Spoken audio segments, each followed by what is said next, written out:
The Honorable Senator Dilawar Khan. اعوذ باللہ من الشیطان الرجیم بسم اللہ الرحمن الرحیم۔ شکریہ جناب چیئرمین صاحب۔ نہ آتی جوانی تشریف رکھو، آج سب کے ساتھ جائیں گے آپ، اس طرح نہیں آ کے تقریر کے لیے شور کریں اور چلے جائیں۔ جی دلاور خان صاحب۔ بسم اللہ الرحمن الرحیم۔ نہ آتی جوانی، نہ ہم دل لگاتے، نہ کرتے محبت، نہ آنسو بہاتے۔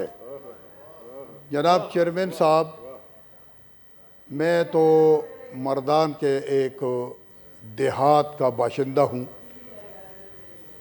اور آنسو اس لیے بہاتے ہیں کہ ادھر اسلام آباد اس شہر میں آ کر سینٹ کا ممبر بن کر جو یہ ظلم اور زیادتیاں آئے دن ہو رہی ہے غریب عوام کے ساتھ، تو وہ دیکھ کر ہم آنسو بہاتے ہیں۔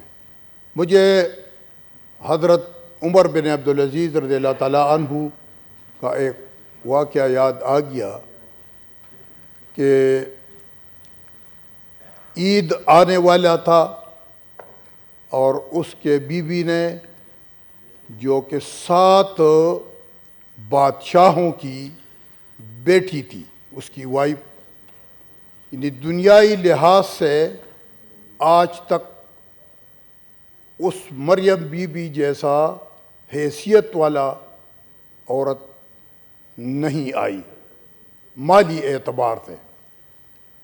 اس بی بی نے شوہر کو کہا کہ عید آنے والا ہے اور شہزادوں کے کپڑے نہیں ہیں، تو اس نے مشورہ کیا کہ والی بیت المال کو، یعنی وزیر خزانہ کو خط لکھے اور اس سے 2 مہینے کا تنخواہ ایڈوانس لے لیں، اور اسی سے شہزادوں کے لیے کپڑے بنا لیں گے۔ جب خلیفہ وقت نے خط لکھا والی بیت المال کو کہ مجھے آپ 2 مہینے کا ایڈوانس تنخواہ دیں، تو والی بیت المال نے دوسرا کاغذ بھی خراب نہیں کیا، اسی کاغذ کے دوسرے طرف اس نے لکھا کہ حضور آپ حاکم ہیں اور اس ریاست کے بادشاہ ہیں، لیکن اگر آپ مجھے ایڈوانس تنخواہ جو آپ 2 مہینے کا مانگ رہے ہیں، اس عمر کا گارنٹی آپ مجھے دے دیں، تو میں آپ کو اس 2 مہینوں کا تنخواہ دے دوں گا۔ تو آیا آج جو ہم دیکھ رہے ہیں، اس سے پہلے حکومت، اس سے پہلے حکومت، جتنے بھی حکمران گزرے، آیا انہوں نے انسٹیٹیوشن اتنے مضبوط بنائے ہیں؟ میں ایک دوسرا واقعہ آپ کو حضور حضرت عمر بن عبدالعزیز صاحب کا سناتا ہوں کہ اس کے بچے تھے، اور اس کو اپنے خادم نے زہر دیا، اور لوگ اس کے بیمار پرسی کے لیے آتے تھے جب بیمار تھا، تو اس کے بیوی کے بھائی نے اپنے بہن کو کہا کہ حضور کے کپڑے بہت خراب ہیں، یہ کپڑے اس کو تبدیل کرو، کیونکہ بہت بڑے بڑے لوگ، گورنر، وزیر، امیر، امراء، یہ آتے بیمار پرسی کے لیے۔ تو اس نے کہا کہ ٹھیک ہے حضور، کر لیں گے۔ نیکسٹ ڈے جب اور لوگ آئے اور اس کا بردر ان لا اس کے گھر گئے، تو وہی کپڑے اس نے پہنے تھے۔ تو مہمان جب رخصت ہو گئے، تو اس نے اپنے بہن سے پوچھا کہ میں نے کل آپ کو بتایا تھا کہ حضور کے کپڑے چینج کر دو، آپ نے میرا وہ بات کیوں نہیں مانا؟ اس نے اس کے کان میں کہا کہ حضور کا ایک ہی جوڑا کپڑا ہے، کپڑے ہے ہی نہیں۔ تو آیا ہمارے حکمران ایک بھی آپ مجھے بتا دے، خواہ وزیر ہو، وزیر اعظم ہو، آج کا ہو، اس سے پہلے، اس میں اس کا رتی برابر کوئی یہ نشانیاں ہے یا ہمارے انسٹیٹیوشن اتنے مضبوط کیے ہیں انہوں نے؟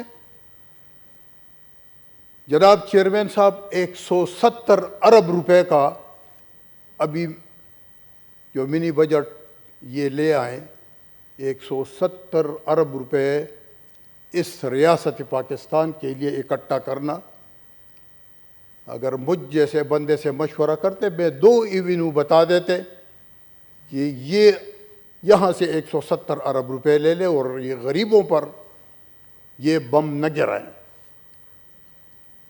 وہ غریبوں پر وہی بم گرایا گیا اور یہاں پر جو ملٹی نیشنل کمپنیاں ہیں اس کو نوازا گیا۔ میں جناب چیئرمین صاحب ہمارے 2 صوبوں کے ساتھ اور پورے پاکستان کے غریب عوام کے ساتھ جو بھی حکمران آتا ہے اس 2 صوبوں پر اور ریاست پاکستان کے غریب عوام پر چھری پھیر دیتے ہیں۔ کبھی انہوں نے یہ نہیں سوچا۔ پرسوں ایک منسٹر صاحب کا سٹیٹمنٹ میں دیکھ رہا تھا کہ سروسز کلب اور گالف کلب 5000 روپے سالانہ کوئی لیز پر دیے گئے ہیں، تو یہ نہیں دینا چاہیے، اور پورا ٹیلی ویژن پر اس کو کوریج دیا جا رہا تھا۔ وہ بھائی یہ میرا کام تو نہیں ہے، آپ فیڈرل منسٹر ہیں، کینسل کروا دو لیز۔ لیکن پتہ نہیں کہ کس وجہ سے وہ منسٹر صاحب یہ بات کروا رہا تھا، یا تو اس گالف کلب والے کو اپنا تابع بنا رہا تھا، اور اسی منسٹر صاحب نے اسی طرح یہاں پر جو پراپرٹی کا ٹائکون ہے پاکستان کا اس کے پیچھے پڑا رہا کچھ عرصہ۔ میرے خیال میں اس کے ساتھ میل ملاپ کر کے اس سے خاموش ہو گیا۔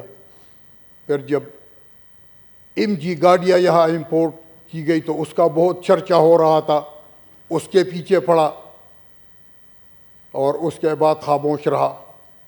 اس کے بعد ایک دوسرے سیکٹر کے پیچھے پڑا اور آج گالف کلب کے پیچھے پڑا ہوا ہے۔ میرا خیال میں وہ لوگ اس کے ساتھ مل کے پھر منسٹر صاحب خاموش ہو جائیں گے۔ یہ ہے ہمارا سانحہ پاکستان کا۔ سر اگر اس ریاست کا کوئی مداوع کرنا ہے، کوئی اس لوگوں کی دادرسی کرنی ہے، سر یہ اس کا مثال موجودہ جو حکمران اس کا مثال اس طرح کہ گاڑی میں پنچر ہو اور گاڑی 10-20 میل چلے اور اس سے ہوا نکلتا ہے، پھر دکے مار کر ٹائر کے دکان پنچر والے کے پاس لے جاتے ہیں، پھر ہوا بھر دیتا ہے اور پھر چل پڑتے 10-15 منٹ۔ یہ چور پنچر اس اکانومی سے نکالنا پڑے گا۔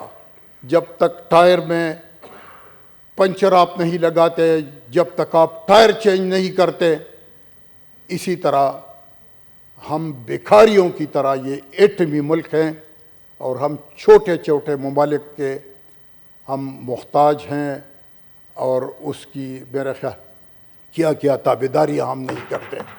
میں ہونے والا اگر یہ ہماری جو پالیسیز ہیں جو کہ ہر وہ سیکٹر میں ملٹی نیشنل کو نوازا جا رہا ہے اور لوکل انڈسٹری کو اگر توجہ دیا جائے، اس کو سپورٹ دیا جائے۔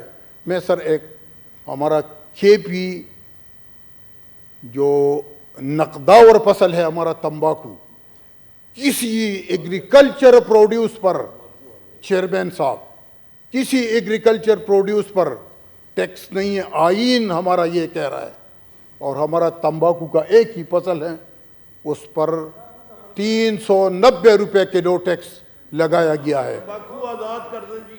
Thank you sir.